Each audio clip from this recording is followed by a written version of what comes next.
When you hear the word art, what immediately comes to mind? Do you imagine a popular painting? Something you saw at a museum or a search online? Do you think of the artist who made it? About his struggles, his thoughts? How about the process to make the painting? The time, the money, the failure, and success? Could you dedicate yourself to it? Could you pick up a brush, a clump of clay, or a camera and sculpt anything you want? Are you an artist? Art is based entirely around perspective, how we see or want to see the world around us. It is our own language of sight, sound, touch, smell, and thought. It is the most expressive language in the world, besides body language. Art is the loudest instrument in any orchestra, opera, or play, an instrument that is utilized by thousands of neurodiverse individuals, whose voices are quieter than others. Wyatt is one of those voices.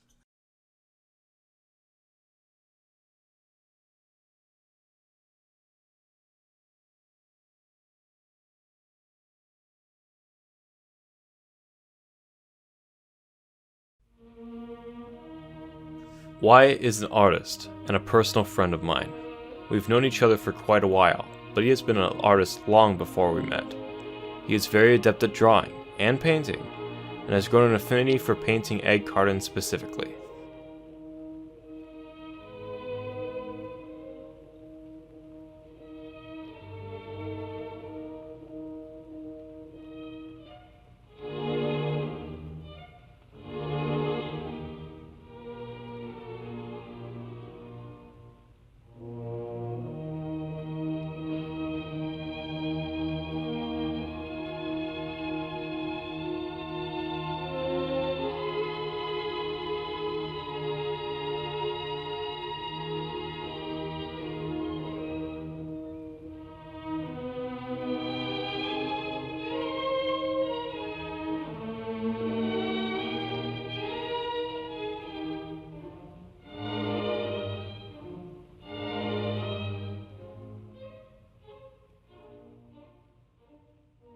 There's something very profound about how he paints his cartons.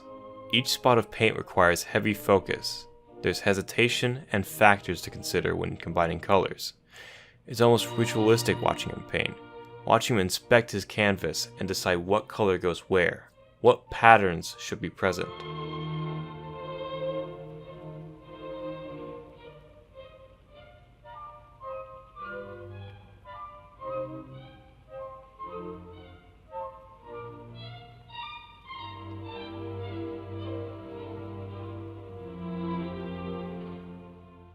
As I watched him paint, it made me wonder what he sees that I don't.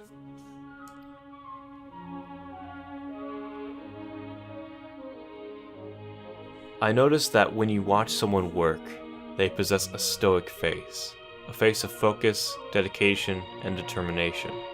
You can see something similar on the face of a cubicle worker or a lawyer, but it's not the same. This is a zone of thought where the metaphysical becomes physical, where all ideas are less important than your vision. It's a foundation you build off of and create from.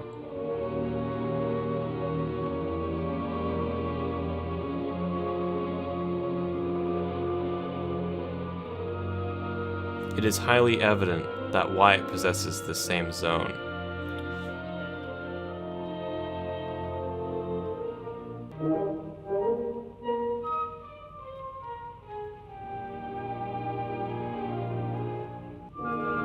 Besides painting cartons, Wyatt also likes to paint portraits of various sizes, all of which possess a mix of surrealist coloring and abstract realism. They're all very wonderful. Each one is more lively than the last, and once you've seen one, you can't help but not see the rest.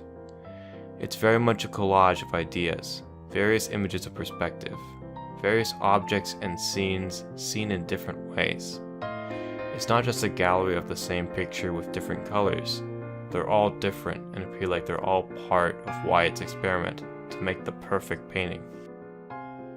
While filming this short film, Wyatt has taught me that art isn't just a hobby, nor a job. It's a lifestyle. It's something that you dedicate yourself to do. To make something you and others find beautiful.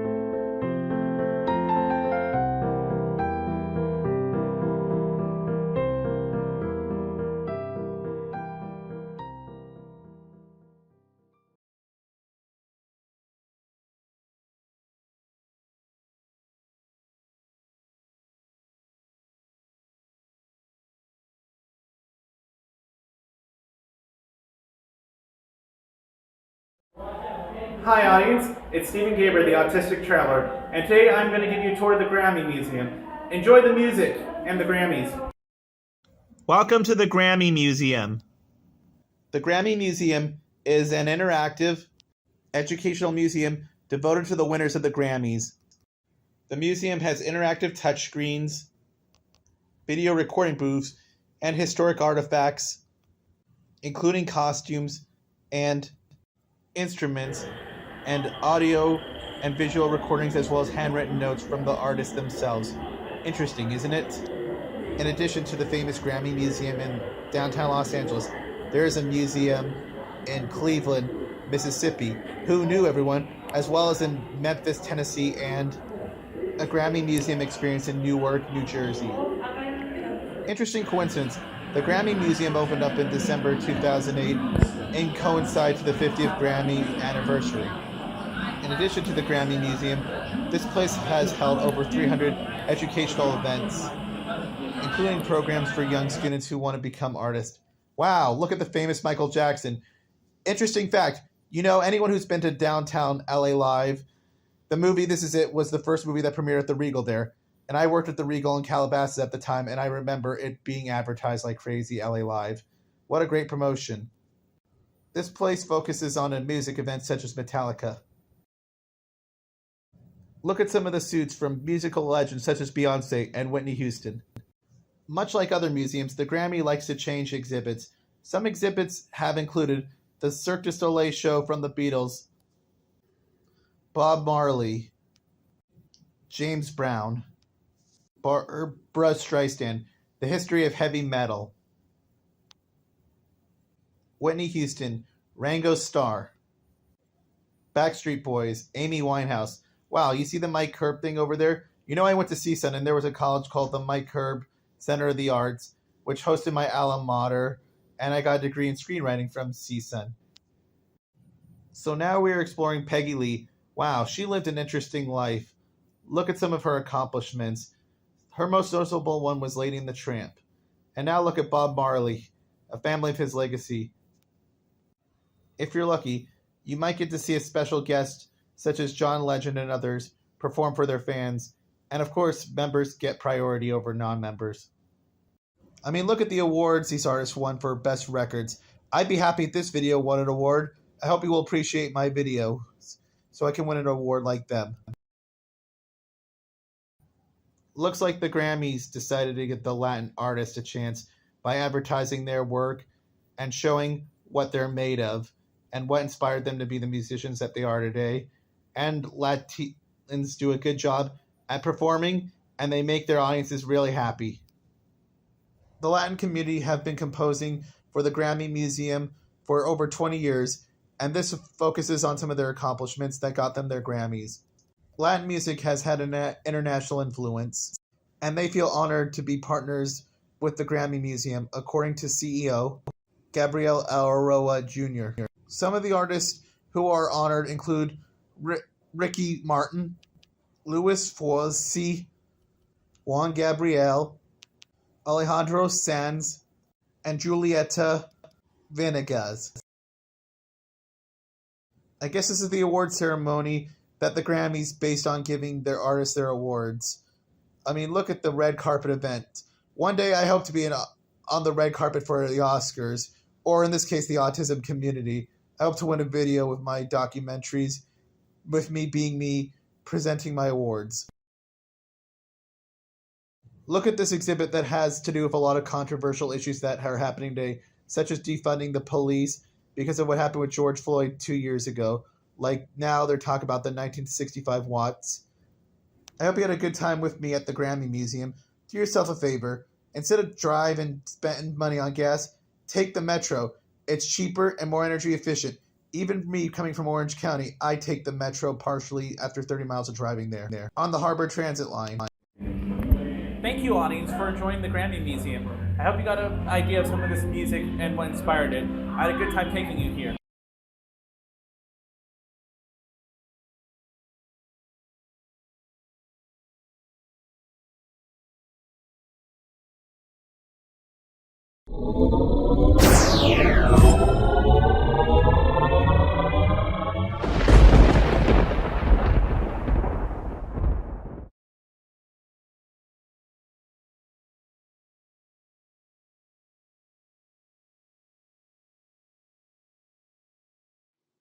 This is a story about a boy named Mace. Mace lived in a small town where everyone's hair was gray. Not only was everyone's hair gray, but so was everything around. The sidewalks, the houses, and even the sky was gray. Except Mace, whose hair was bright yellow. When Mace was born, his parents were surprised that he had yellow hair and knew that he was full of magic. They tried to help Mace to fit in with the gray-haired people, but they knew that Mace was born to do something special. Mace was so kind that he didn't notice when people treated him different, until one day when Mace tried to join the gray sidewalk painting team.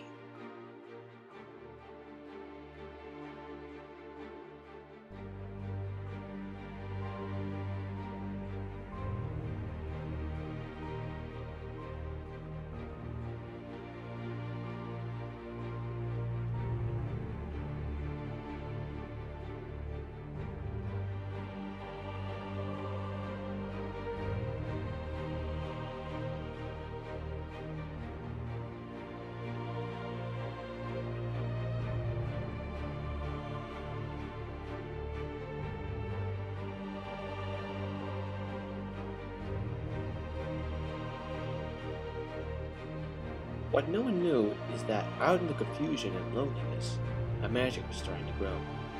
Mace had a superpower, and the secret wasn't his yellow hair, it was his open heart.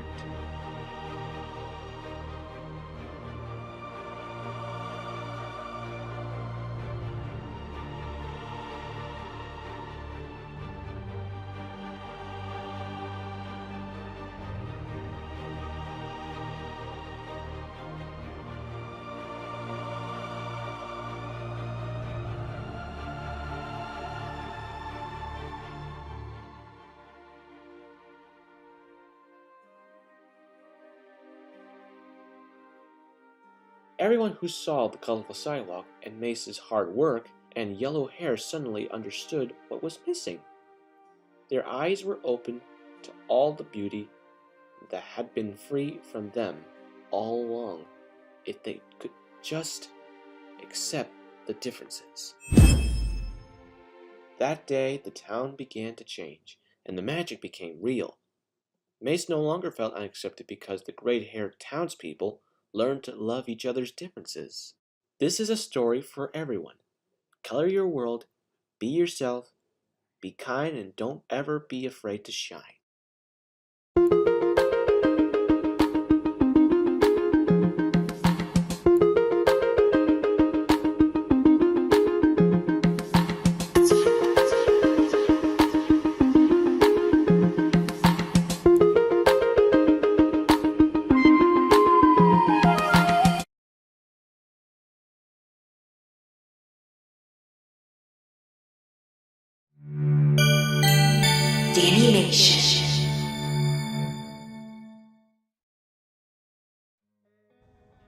I am definitely so excited that I am going to New York tomorrow, because my short film, The Home Office, is going to be shown at the Marvel of Media Awards at the Museum of the Moving Image.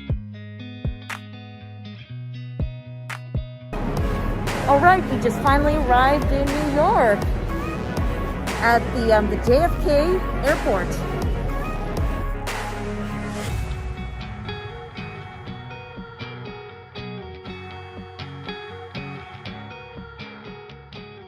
For Marvels of Media Mockumentary Award goes to Dani Bowman.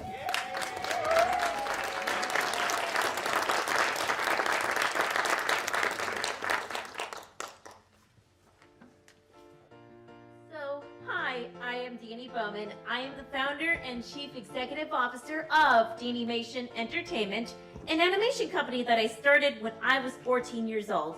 And yes, I have autism. I started Animation because I wanted to show my neurodiverse peers that anything is possible. Because, you see, I realized that everyone needs role models. You can't be it if you can't see it. We at Animation are here to represent our autism and neurodiverse community to show the world that yes, we can, and that we are capable if we are given the opportunity. Our challenge was to come up with a 5-minute short film in just 5 days. Out of 94 films entered worldwide to Easter Seals, we won for Best Editor. It was so amazing that our team of 9 who are or were my Animation students on the autism spectrum. We all came from different parts of the world, including England, Florida, Arizona, and California, to produce this film via Zoom during the pandemic, and our entire team stepped up to the plate. So I have 3 team members on stage with me. Brenna Berner, who is the writer, and we have Keaton Bicknell, who did the original score and also voiced 2 characters, the manager and Marco the elf, and Morgan Knapp, one of my animation students, who animated and provided sounds for her character, the HR Dragon. Our other team members that are not here are the animators and the students, Archer Rito, Mark Matawad, Kira M, and Phoebe Clark, the background designer, Delane Owen, our neurotypical story editor and animator, Christopher Castillo, and our assistant editor and special effects artist, Paul Gomez. I usually enter different film challenges with my students in order to teach them how to work in teams and meet deadlines. It's just part of what we do at Animation. Thank you again for allowing us to be here so that others like us and the world can see what we can do. You can't be it if you can't see it.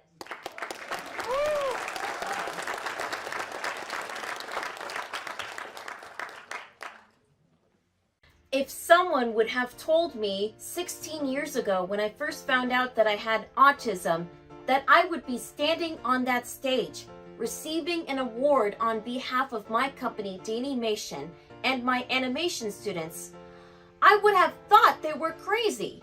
How could a girl who was nonverbal till age 6 and was diagnosed with classical autism and verbal apraxia, who was told that she would never amount to anything, accomplish this?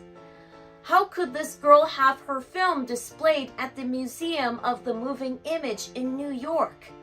How could she create a company who now has worked with over 2,000 students? How could she develop a program for one-on-one students? How could she employ people with autism? How could she teach animation at many summer animation camps worldwide? Would you have believed it? I know I wouldn't have. Sometimes I still have to pinch myself. I am Dani Bowman, founder and CEO of Animation Entertainment. We at Animation entertain, educate, elevate, and employ people with autism with a goal to help them learn to turn their passion into a career. Hopefully, it will be animation, but it doesn't have to be. We just want to make it better for them. In my next segment, I will talk about how I got to be where I am today. So ignite the magic with us at DanimationEntertainment.com or follow us on our social media.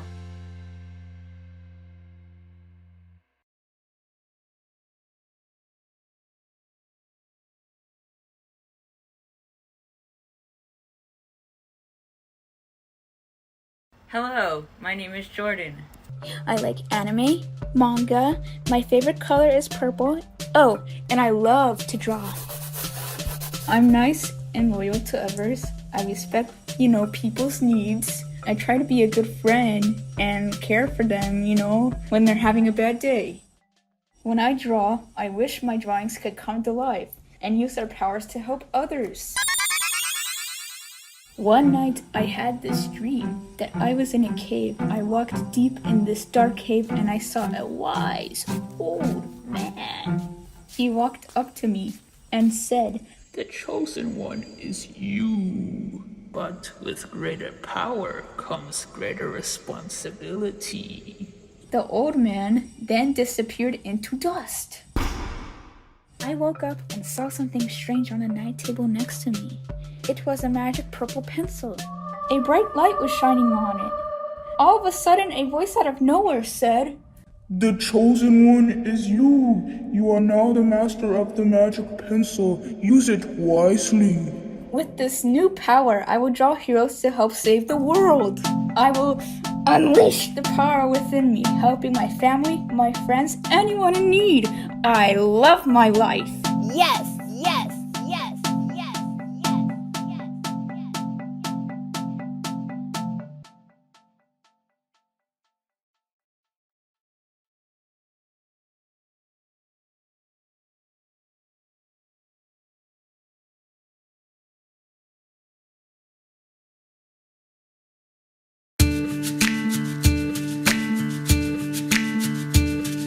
I used to be scared of fireworks, they were loud and booming. I was once scared of creepy movies. You were such a good friend when you put your arm around me. You told me everything would be alright. Now we've overcome our fears. All we need are friends, so cheers. Cheers to love and having fun. Cheers to fixing our hearts.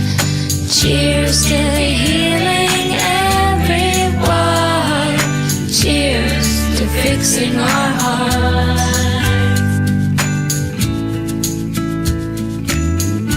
Theme parks used to terrify me. Heights put me on edge, going up so high. You were such a good friend to be by my side. You told me everything would be alright.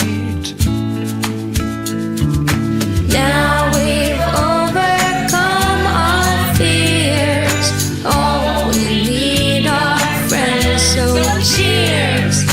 Cheers to love and having fun. Cheers to fixing our hearts. Cheers to healing everyone. Cheers to fixing our hearts.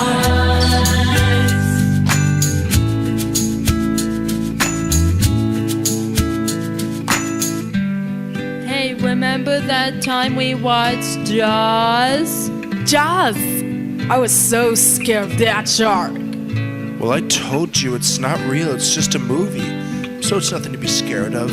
Oh yeah, you're such a good friend. Thanks. Now we've overcome our fears. All we need are friends, so cheers.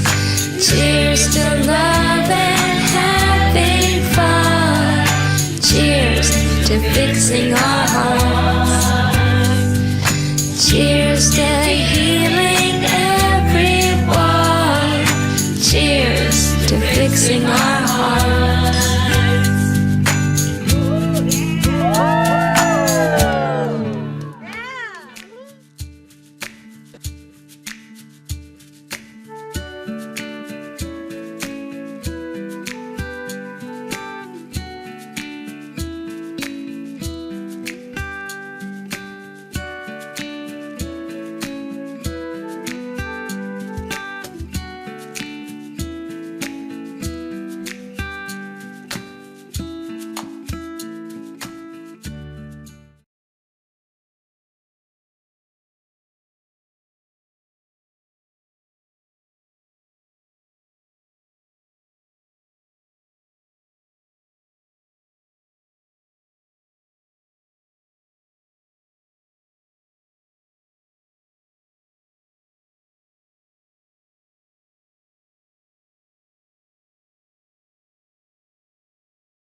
Autism does not have a look, and I just think it's always funny when people say that, because I'd love to know like what their description of autism would be. There's just not a look.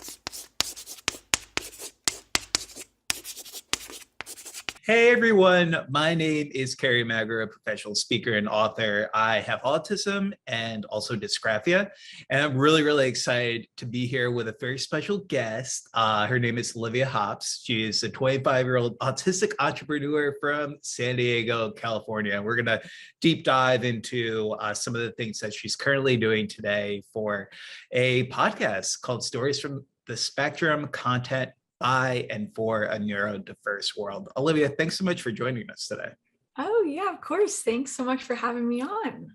So Olivia, there are obviously so many misconceptions in the autism community, and a lot of the times people say things that they really shouldn't be saying.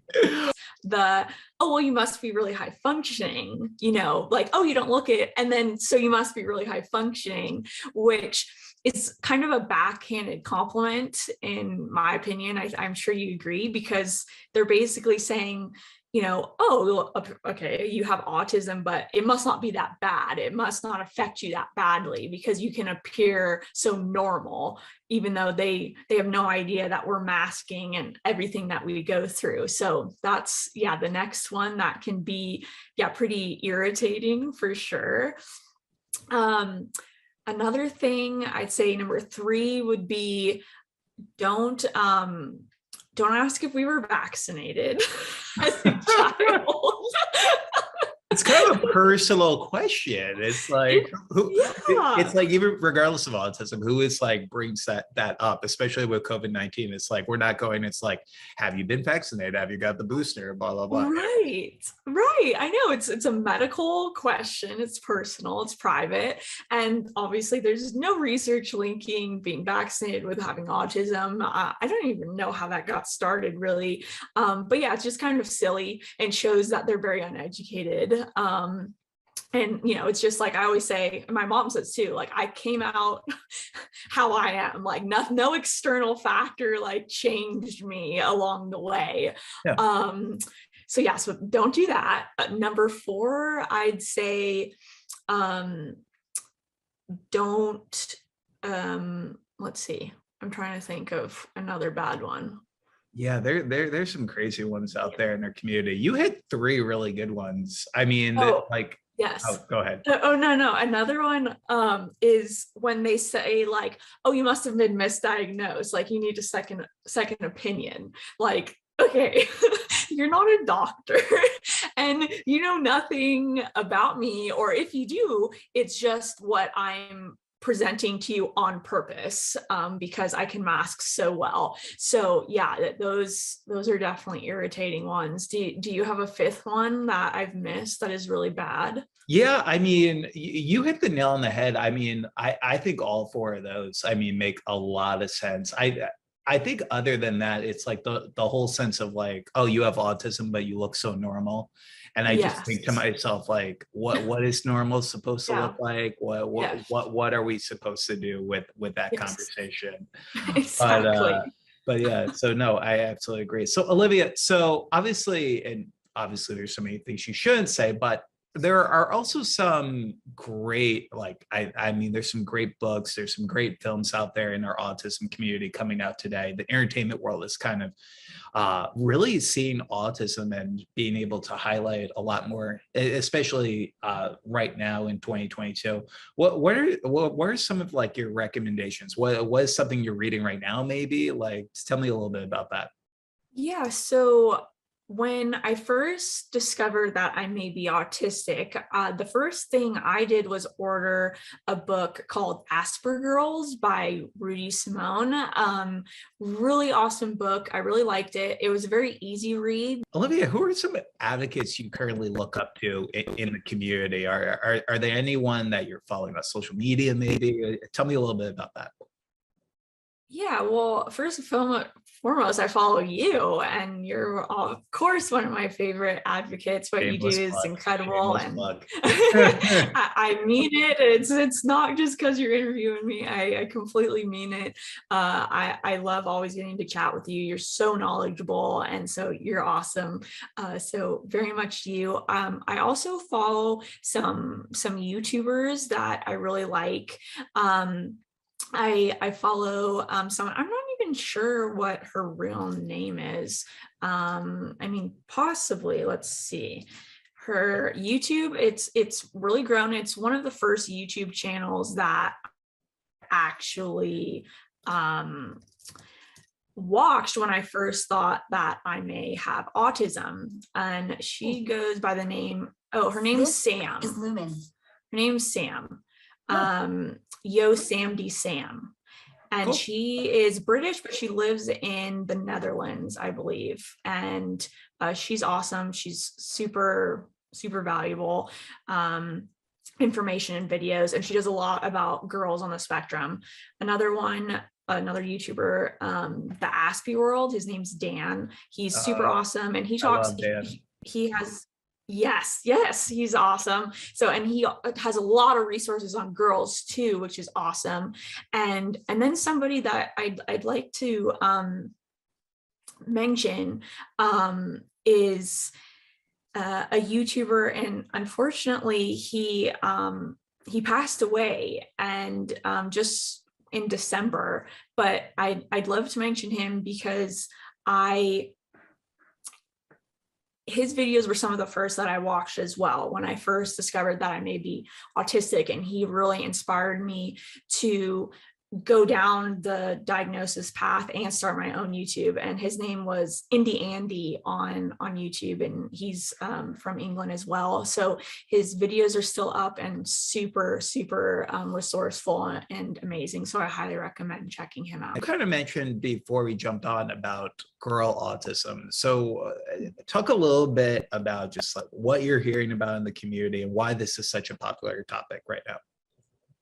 Yeah, I think it's such a popular topic because finally more and more women and girls are getting diagnosed, and it's become a buzz topic because we're finally realizing, you know, what autism really looks like in girls, and like, oh, holy moly, we've really missed a lot of now grown women that grew up their whole lives and have lived their whole lives without knowing that they were autistic, how their brain works. And, you know, I get comments on my YouTube videos all the time from people, or women specifically, of all ages, getting diagnosed in their 60s or 70s, 80s. And it's like, that's so awesome. But it's also really frustrating and sad because these women had to live their whole lives without knowing.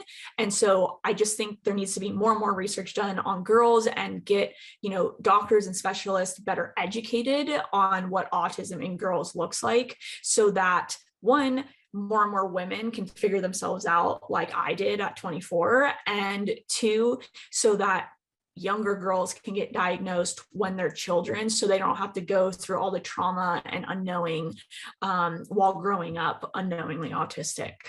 Yeah. So Olivia, tell us how we can learn more about you after we jump off today. What are the social media channels we should follow? And you just tell us a little bit about that. Yeah, so I'd love for you to check out my YouTube channel, which is just under my name, Olivia Hops. You can follow me on Instagram at Olivia Hops, and you can check out my website, which is oliviahops.org. And on that website, you can purchase my cookie dough business course I was talking about, and just learn a little bit more about how to be an entrepreneur as an autistic adult. Awesome. Well, Olivia, thank you so much for joining us again. Everyone tuning in, stories from the spectrum, content by and for a neurodiverse world, and we'll see you next time.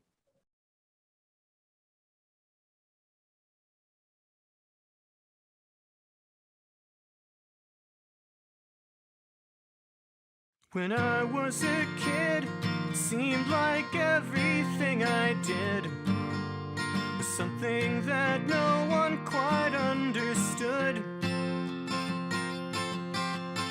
I'm a grown man now, I still feel somehow.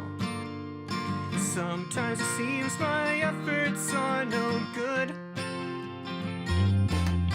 'cause I act as goofy as I did back then. But I know there are concepts I comprehend that are too complex for the average mind.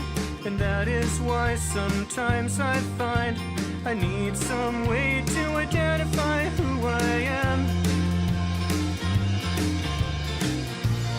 Asperger's, it's a funny sounding word.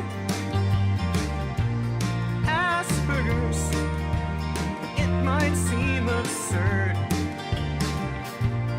Asperger's, and from what I've heard, it might mean that I'm a nerd, but I live with it, and that's the way I always wanted to be.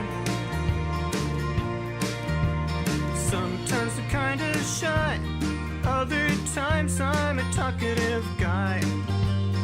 Oh, you never know what you're gonna get.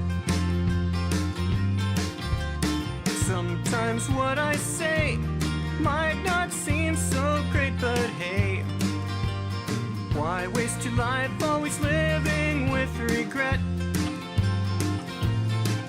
'Cause I want sometimes to be part of the crowd, but I think individuality should be allowed. If I wanna have a little fun, who says I can't hang around with someone? 'Cause now I know just who I'm meant to be. Asperger's, it's a funny sounding word. Asperger's, and it might seem absurd. Asperger's, and from what I've heard, it might mean that I'm a nerd, but I live with it, and that's the way I always wanted to be. It's been a long, long road, but it's all I've ever known. I've been reaching for the sky for years and years, but I still don't feel quite fully grown. Asperger's, it's a funny sounding word. Asperger's, it might seem absurd. Asperger's, and from what I've heard, it might mean that I'm a nerd, but I live with it, and that's the way I always wanted to be. Yeah, yeah, yeah, yeah, yeah. Asperger's, it's a funny sounding word. Asperger's, it might seem absurd. Asperger's, and from what I've heard, it might mean that I'm a nerd, but I live with it, and that's the way I always wanted to be.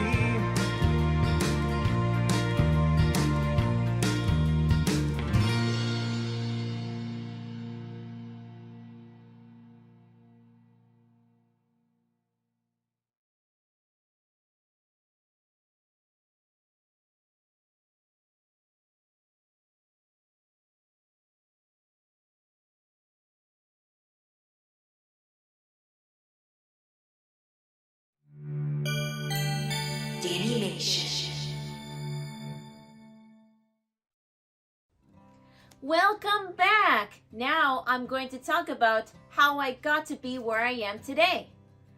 I was nonverbal until I was 5 years old. Well, almost 6. At that time, all I did was repeat words and sounds. It is called echolalia. My family now jokes that I started speaking at 6 and haven't shut up ever since. As a child, my mom figured out on her own that I had autism by reading tons of books because the internet was just getting started at that time. She recognized some of the autism signs like spinning around, repetitive movements, and strange noises I made.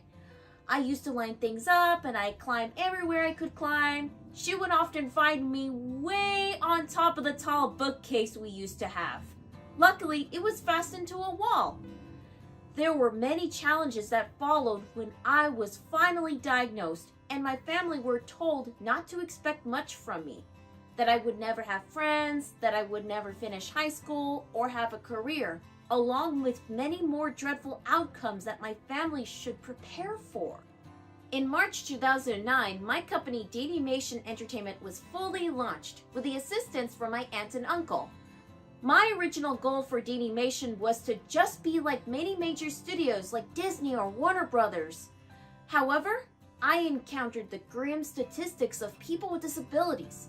It was unacceptable because I knew those statistics applied to me, so I changed my focus. The same year when I launched Danimation, my family introduced me to Toon Boom Studio and Adobe Premiere Elements to help me better animate and edit. At first, my uncle showed me the basics of using Toon Boom. Since I was used to other softwares like MS Paint and Adobe Photoshop, I quickly learned how to use Toon Boom. Within a couple of weeks, I already learned way more than my uncle could teach me. Because my uncle is an entrepreneur himself, he explained to me the business side and the importance of partnerships. In the fall of 2009, I began my partnership with Joey Travolta's Inclusion Films. Joey Travolta was the one who gave me the first animation gig, my first animated short Ia story. I also got to work on a couple of projects at Inclusion Films, like the animation segments for a music video called The Cave by Scott Seagal's band Arrest My Sister. I illustrated and published 2 books, Dani and Goliath and Richie and Goliath, animated an anti-bullying PSA called Heroes Only Exist in Cartoons, and an opening sequence for a show called Mia's Makeup Corner, along with many others. In the summer of 2011, Joey Travolta invited me to teach animation to children and teens with autism across the country at film camps in Jacksonville, Florida, Tenafly, New Jersey, and Detroit, Michigan. Then the next year at San Diego and Moraga, California. I owe a lot to Joey Travolta. He has helped me be where I am today. Later, since 2012, I branched out on my own to teach animation at OCALI, the Ohio Center for Autism and Low Incidence in Columbus, Ohio, then at the Center for Autism and Dyslexia in Findlay, Ohio. Then, in 2014, I began to teach Arts for All Florida's Animation Gets Real in Tampa, Florida, which later expanded its locations to Miami, Florida's North Dade since 2017, and South Dade since 2019. So far, I have taught over 2,500 youth with autism at over 12 locations, including the Danimation UK camp at the University of Plymouth in 2019. It was right before the pandemic began in 2020, where I quickly had to transition from teaching animation in person to online. Today, we are providing free weekly classes and one-on-one sessions on Zoom for transitioning youth with different abilities, including autism. This year in 2022, we are finally bringing back in-person animation summer camps. I also spoke and keynoted at autism events like the Fred Conference, the National APSI Conference, and OCALICon in 2014, Temple Grandin and Friends at Club Nokia, and the Oklahoma Statewide Autism Conference in 2015, the Alaska Autism Resource Center Roadshow in 2016 and in 2017, the Autism and the Arts Conference at Damon College in 2017, and most recently, ABC of North Carolina's Gourmet Lunchbox Luncheon in 2021, just to name a few. In addition to teaching animation and public speaking, so far I've illustrated and published 6 books and produced a total of 13 short films, 10 of them that premiered at San Diego Comic-Con, including the Easter Seals Disability Film Challenge Editor Award-winning short, The Home Office. How did I get my students to be part of the challenges like Easter Seals? Some are from my summer animation camps and others are from my one-on-one sessions. First, I examine the students' strength, provide the classes that will improve their biggest strength, and see if they're capable of animating a 1-minute short film. Once we find or develop the student's strength, we put students into animation challenges, teaching them the importance of teamwork and deadlines. After we won for Best Editor, the Disability Film Challenge has opened so many opportunities. One is an invitation to submit via Film Freeway our film The Home Office to the Marvels of Media Awards at the Museum of the Moving Image.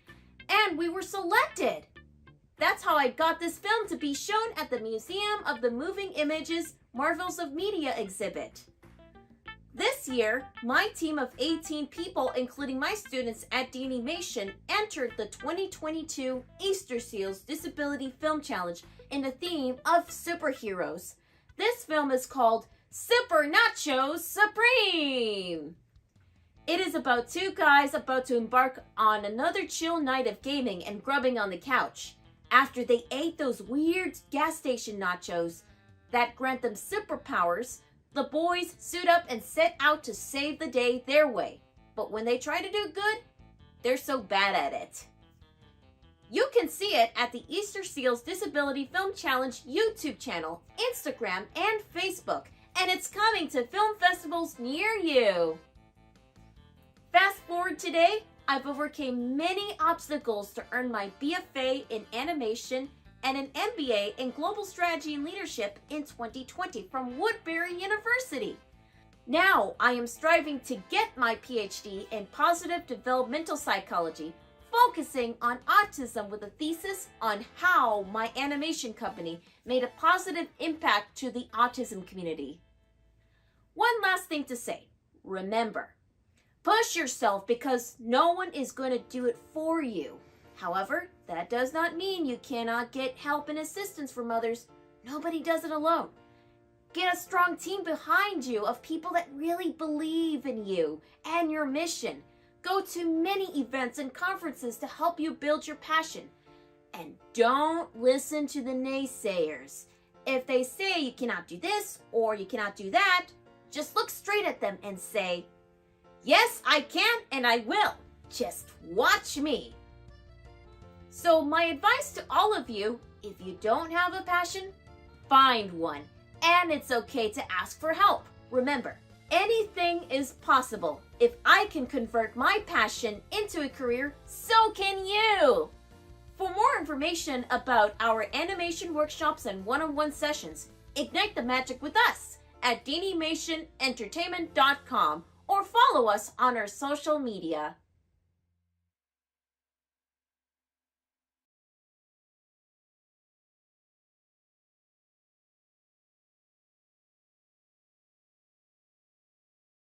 Hi, my name is Ian. My dream is to work for Disney one day. I like being creative through theater and animation. I want to be married someday, find true love, and just be happy in life. But this year, times have been tough. Because of that, I want to tell stories to help make people happy and help them stay positive. What's that? I walk to the door, and there's a postman. Not the normal postman, but a different postman. He says, "Are you Ian? I have a special delivery for you. Here you go, sir." And he hands me a letter. "I think things are going to look up for you soon," he says, and winks. The envelope reads, "Your happiness awaits." I open up the envelope and out drops a beautiful stylus. As I hold it, I feel ideas beginning to flow through me. I start drawing, and once I've started, I can't stop. My stories begin to come to life and inspire me. This is what makes me happy. Watch out, world. Here comes happiness.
Hi, I'm Spencer Hart, and this is Heart to Heart. I'm so excited to introduce you to my first ever guest, a very special guest, voice actor Andrew Russell. Yeah! Woohoo! The crowd goes wild. Welcome to Heart, Andrew. Hey, thank you for having me. I really appreciate it. It's nice to see you. Andrew is an incredible voice actor. He voices the blue-haired, guitar-playing superhero Luca Convent on the hit TV show Miraculous Tales of Ladybug and Cat Noir. Yeah! Luca's the best. He's my favorite character. Hey, there you go. You got the shirt on. Way to go. I didn't prepare. Wait, no, I do have this hat. Look at this hat. It's a miraculous ladybug culture fly hat, but I have headphones on, so I can't wear it. It'll mess up my hair. Yeah. That's okay. Thank you for having me on your show. I really appreciate it, Spencer. No problemo.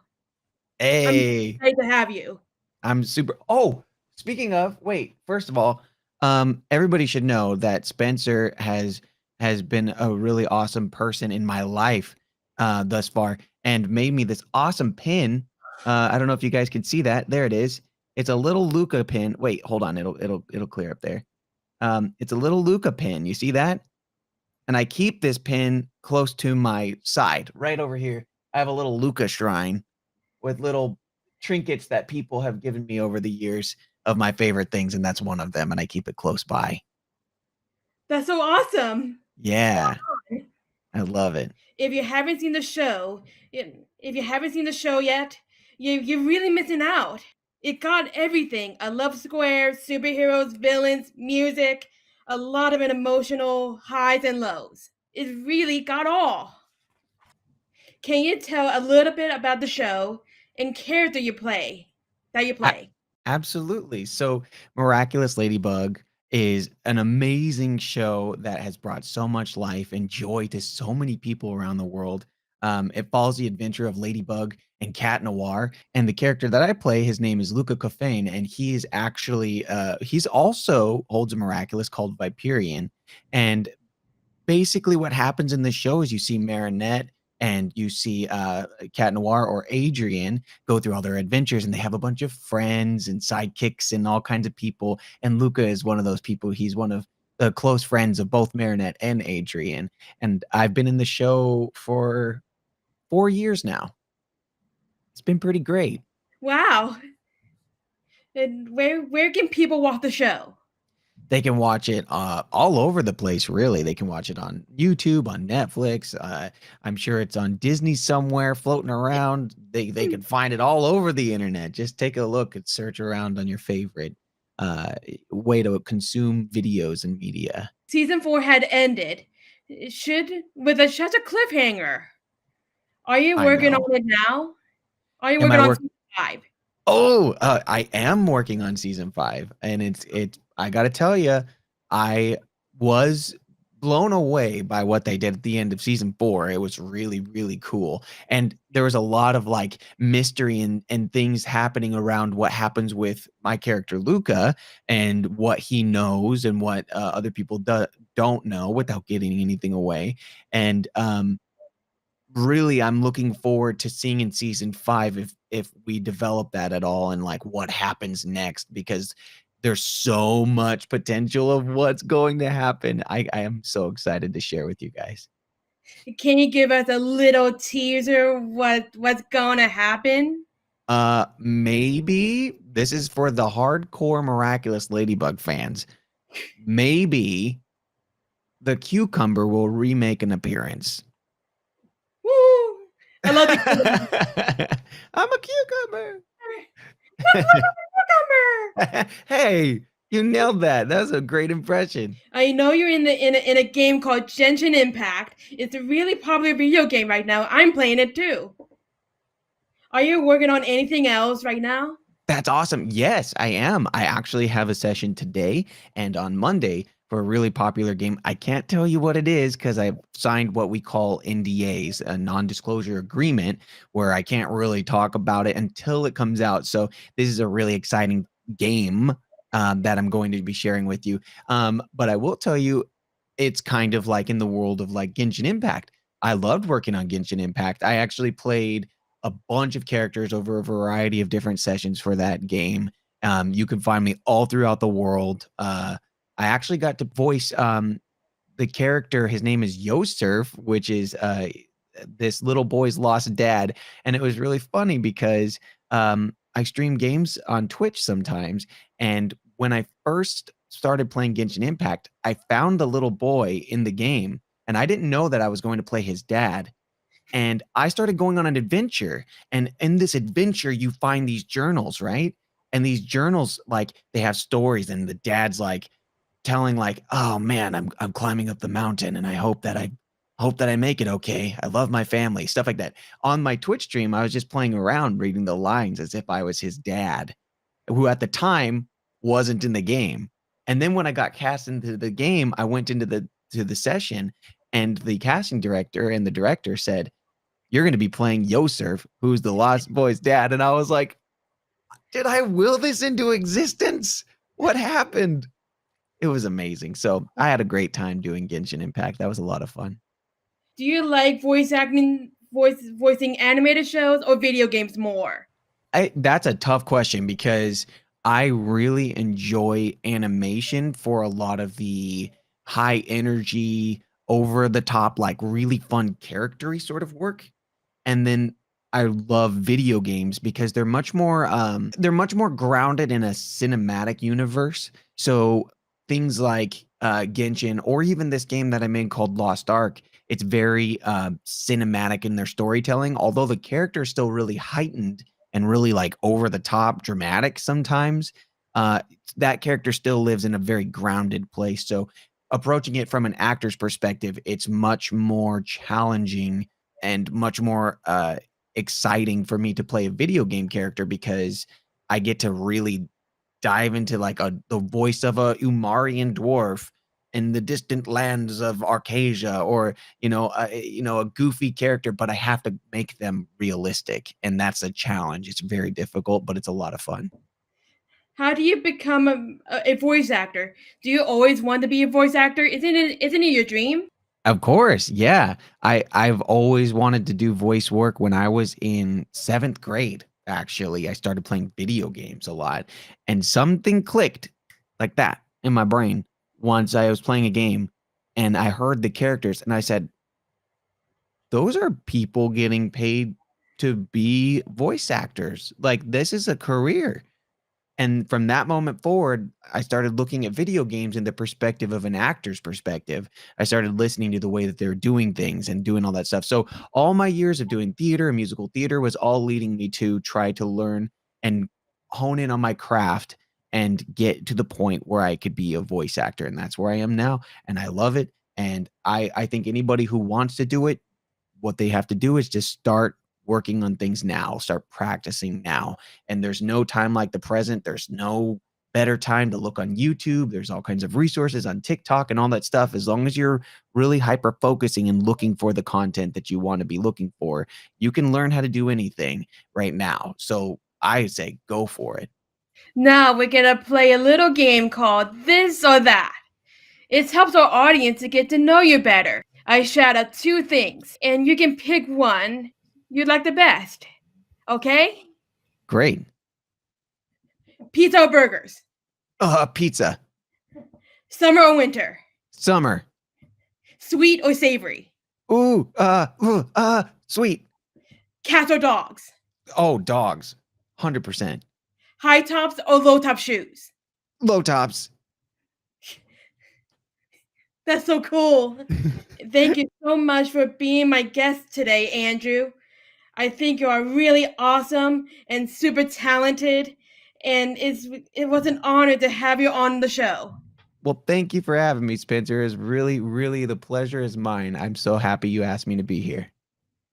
No problemo. I love you. Mwah.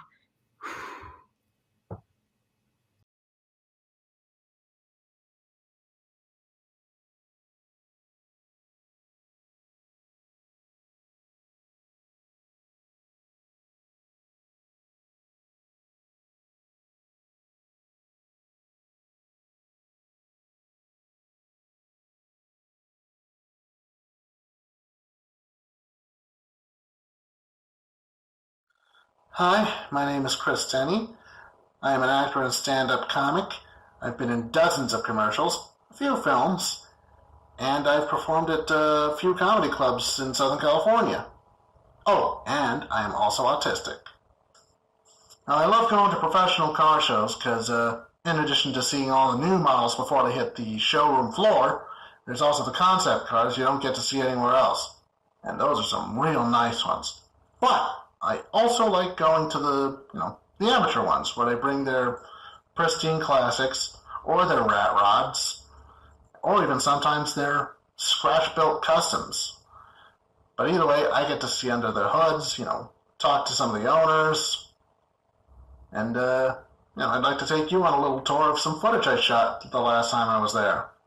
Okay, here's the first car and one of our regulars, a 1972 Datsun 240Z with a small block Chevy V8 in it. In addition to that, it's also got a little spoiler and funny little stickers like V8 inside or Hybrid 240Z, burns gasoline and rubber. Yeah, that's a good one. Oh, and it's also got a nice little roll cage. And here we have a Corvette. Not much to say about it. This one looks pretty stock, except for maybe the paint job. So we'll move on to the Trans Am next to it. Not much to say about that one, admittedly, but it's also got a very nice interior, and is also one of our regulars. Looks to be a 79 model, I think. Yeah, definitely a 79. And, let's see, Kathy's may or may not be a Dodgers fan, but either way, definitely a nice car. Possibly custom interior, too. And of course, there's some funny little fuzzy dice there. Can't have a classic car without fuzzy dice. And next to that, we have a Ford Fairlane, Crown Victoria. Looks to be a resto mod, judging by the wheels and the steering wheel. So, but it looks absolutely gorgeous. Good old chrome and two-tone paint. Hard to go wrong with that look. Probably a 56 model, actually. Definitely 56. Oh, and of course we have one of those old Ford two-door sedans. Another resto mod by the looks of it. And there are these little side windows with some very tasteful etchings on them. Little flowers. I think those were aftermarket options in those days. Probably got them now. Still a gorgeous car regardless. And here we have a Mitsubishi Eclipse convertible. Not much to say about that. But the MG next to it, that's a beauty. And it may or may not be imported, which is weird because of the... Oh, and the National Rambler wagon. That's always nice. And of course there's another Crown Vic. Can't tell if it's a rat rod or if it's just a restoration in progress, though. Then we got to speak with the owner. But next to that, we have a very nice Malibu Super Sport convertible. Nice black color, white interior. Oh, cream, I think. But yeah, definitely gorgeous. And of course, there's what I tried to film on the side, so sorry about that. On to the car next to it, we have a Studebaker. Probably a Hawk of some kind, but the hood is kind of throwing me off, so it might be something different entirely. Maybe a different year. I don't know. Definitely a Studebaker, though. I know that. And speaking of Studebaker, we have an Avanti next to it. Avantis were, there's a whole thing about them, but this model was built on a 2005 Ford Mustang chassis. And unfortunately, the company would go into bankruptcy a year later, just like its parent company, Studebaker. Shame, really. Beautiful cars. Oh, and here we have a 1957 Chevrolet Nomad. A station wagon version of the venerable 1957 Bel Air sedan and coupe, and convertible. I don't think many of the Nomads were made in comparison to the Bel Air. Can't remember. I'll have to look it up later. But either way, it looks mostly stock, save for the wheels and steering wheel. I think the engine might be stock too, but heavily modded. Oh, look, there's an aftermarket tachometer. Neat. And of course, fuzzy dice, because, as I mentioned earlier, can't have a classic without fuzzy dice. Oh, yeah, that's definitely a clean engine bay, regardless. Oh, and another Nomad. This looks to be a panel wagon version. I'm like, but, yeah, definitely a panel wagon version. Guy's probably a rod, drag racer. Oh, and of course, there's some really nice zoomies coming out the bottom, near the back tires. Absolute beauty. Gorgeous cream color, too. Can't tell if the panel van's a custom thing or not, but whatevs. Oh, and of course, we have a nice hot rod. Real beauty. Nice black. I don't remember much, but I talked with the owner. Real nice guy. Works at the VA, served in Nam. Real fun guy from what I could tell. I can't tell if he built it, can't remember if he built it recently or not, but, oh, there's a very lovely current gen Challenger. It's got that really nice Hellcat logo on the rear quarter. Oh, and of course there's a 1974 AMC AMX Javelin. Or was it AMC AMX Javelin? Either way, this thing still looks as stock as the day it rolled off the assembly line. So yeah, credit where it's due for the owner managing that. And of course it's a real nice car in its own right. And of course next to that, we have ourselves... Oh wow, that was a nice interior. Yeah. And of course, next to that, we have what looks to be a Restomod Camaro. Or at least I'm assuming it's Restomod, judging by the modern wheels and brake pads. But yeah, actually I'm pretty sure that's a Restomod. Real beauty. I can't tell what that shade of blue is though, but I like it. What does that mean, Restomod? Oh, Restomod is basically where you restore a car with a number of modern components. New brakes. Oh, and here we have a Mustang Fastback. Most likely a regular Mustang, but it could be a GT350. But definitely a beauty either way. Got that nice bullet green, but it's not exactly the bullet Mustang. Not the right wheels. And it's got the Shelby stripes on it. Real beauty. Oh, and speaking of Shelby, it's got one or two stickers regarding him. Carroll Shelby. And when you say bullet Mustang, what do you mean? Oh, the Mustang from the movie Bullet. That certain green. Oh, there's a T-bucket hot rod. T-buckets are basically built from Model Ts. They're whole replicas now. And I'm pretty sure that's like a replica, considering they ever made the Model T in 80, 90, maybe even 100 years?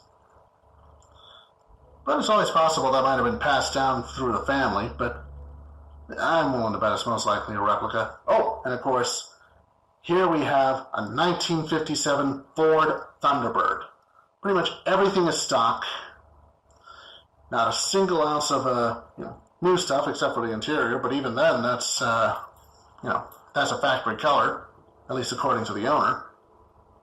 I got to talk with him. He managed to do a good job with this one. Even the vintage radio and radio antenna works, which is pretty much awesome in itself, because I don't think that is easy at all.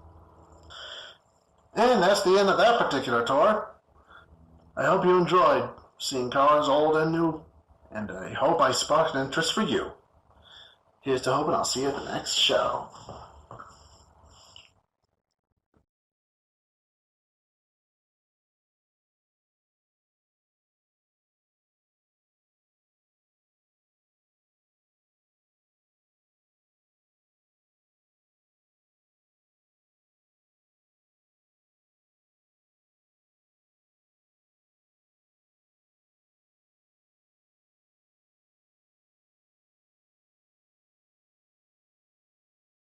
A lot of times girls and women on the spectrum hear this. That's, an area that I work in as well. And oftentimes, you can't have autism, you're a girl.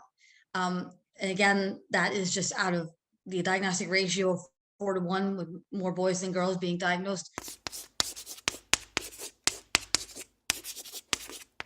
Hey everyone, my name is Dr. Carrie Magra, professional speaker and author. I have autism and also have dysgraphia, and this is Stories from the Spectrum, and I am here with a very, very special guest. She's also a dear friend. Her name is Amy Graffino. And Amy, why don't you just tell us a little bit about yourself as we're kicking off today? Sure, Carrie. Hi, everyone. My name is Amy Gravino, as Carrie said, and I am a relationship coach in the Rutgers Center for Adult Autism Services and an autism sexuality advocate and professional public speaker. What are some things, and maybe like if you could give me like 4 or 5 things that you shouldn't say to somebody who's on the autism spectrum based on your experiences? Sure. So, there's been so many things that have been said to me over the years that I wish people would not say, and things I hear people say to autistic individuals, whether it's their child or their student, that, people oftentimes have their hearts in the right places, but their mouths are in the wrong places.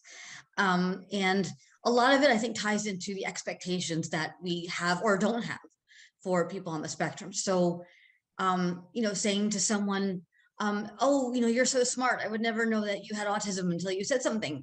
That's something that's been said to me, and that's not helpful, because I'm harder on myself than anybody, of course, but it makes me feel like I should be able to do things that either I can't necessarily do or that I need to learn how to do, and then I feel frustrated that I can't do those things, and I feel afraid I'm going to let everybody down.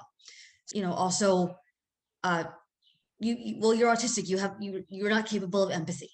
And that's something that was written about me as a child. It was written by a mental health professional, saying, Amy does not understand empathy, and has no sense of humor. And I was 9 years old when these things were written about me. I was 9.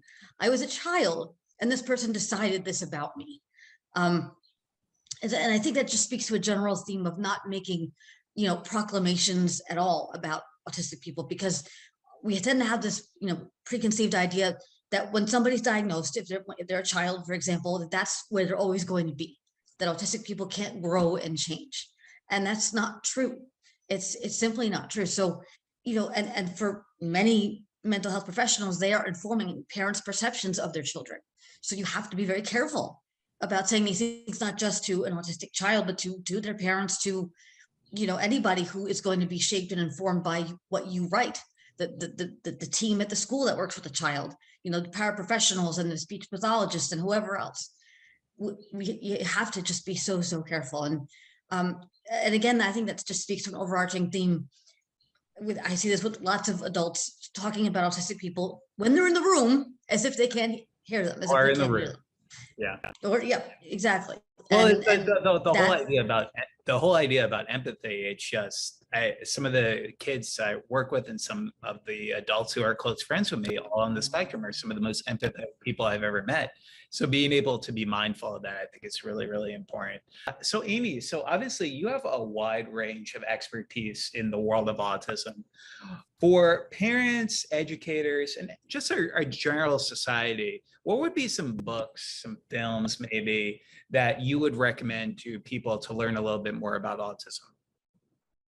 Sure. So, when I think about, autism in any kind of media representation, I think, with films and TV, that there isn't any one movie or TV show that's really nailed it yet in terms of representing autism. We are starting to see a shift, I think, a little bit in some depictions. We have, as Carrie can tell you, Love on the Spectrum is coming out, the US version. It was originally in Australia.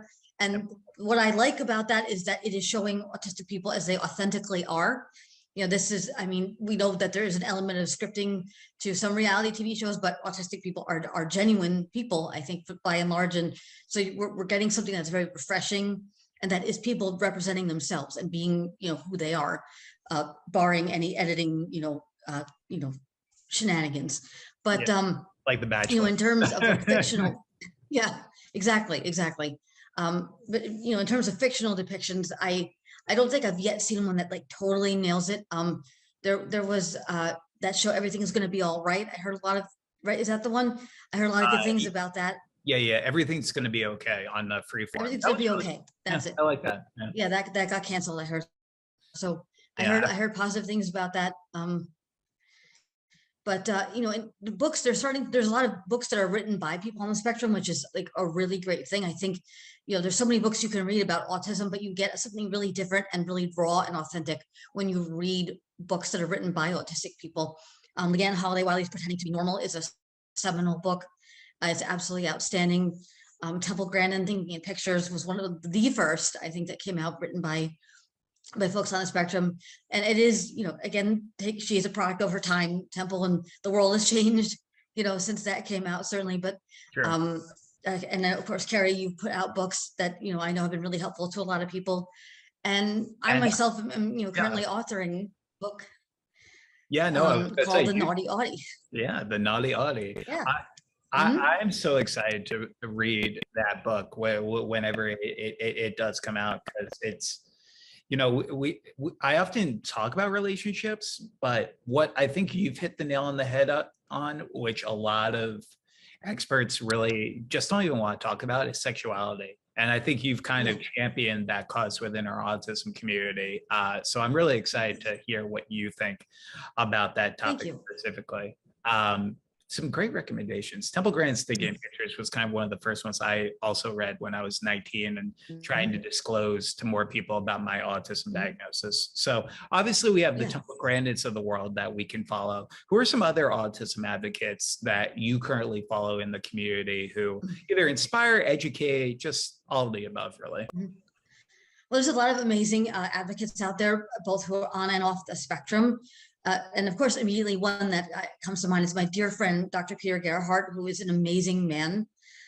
He is not autistic, but he has been working with autistic adults for over 30 years.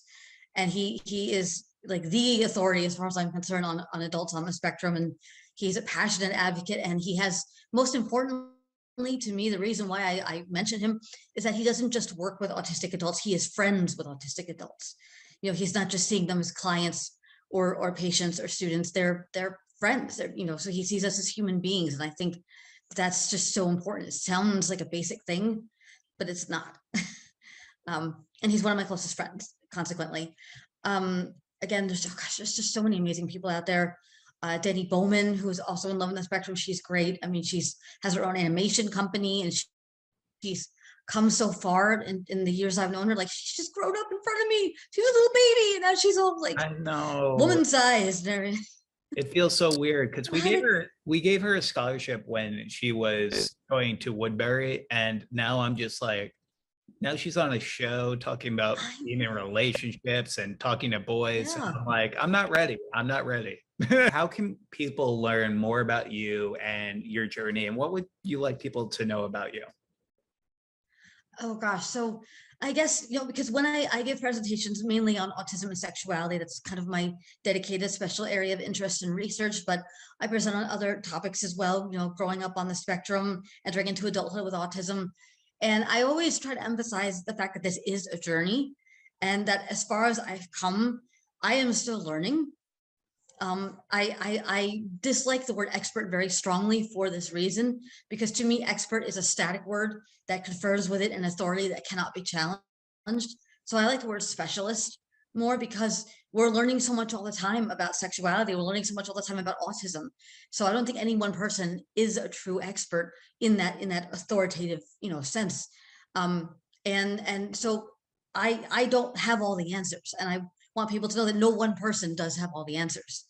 Right. And so that the most powerful thing that I can say to any client I work with or anything is, I don't know.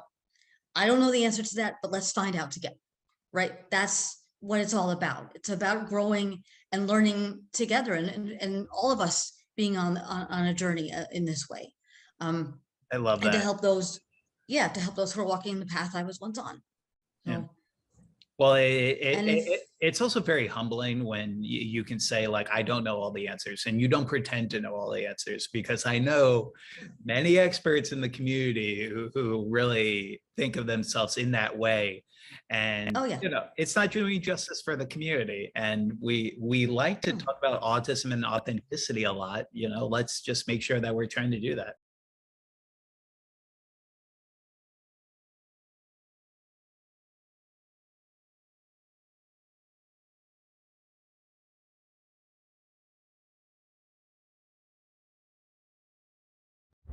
Hi everyone, it's Stephen Gaiber, the Autistic Traveler, and today I'm going to give you a tour of downtown Orange to see the vintage like this is. Have a good time. Orange Historical District is a one-square plaza and contains many of the historic buildings that were created in Orange's incorporation.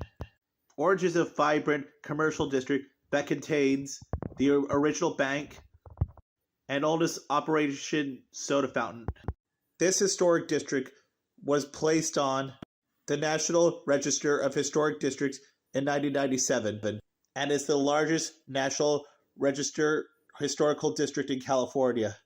The city of Orange was incorporated in April 6, 1888 during the city reform area of urban planning. Orange dates back to 1869 when lawyers Andrew Chapman and Alfred Glassell accepted the land from Rancho Santiago de Santa Ana as legal fees. In the summer of 1871, Captain William Glassell drove a survey and called it Richland. Following this event, the Old Town District was found in this plaza. This town was originally called Richland and was changed to Orange in 1873. When they applied for a post office in the town, but discovered there was a town called Richland in Northern California. Legend has it that this town was named after during a poker game, but it was really based on promotional value. Oranges and other semi-crops were found in this town, which is probably why it got the name Orange. And they also were considering splitting this part into a separate part of Orange County, into two counties. Let me tell you why I'm visiting the antique shop so much, because it was my favorite highlight of the day. And I love seeing Robin Williams as the genie.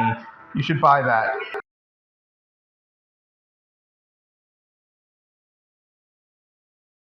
Best looking Starbucks I ever saw. Wow, that architecture. And this architecture makes downtown Orange look amazing.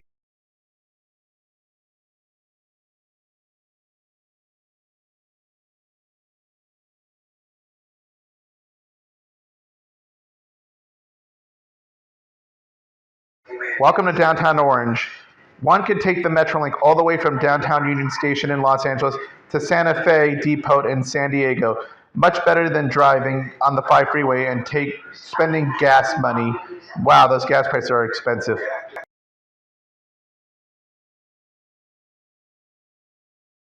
Wow, look at these antique cars.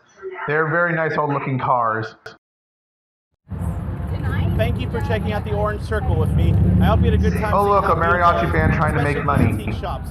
Wow, this was better than I thought.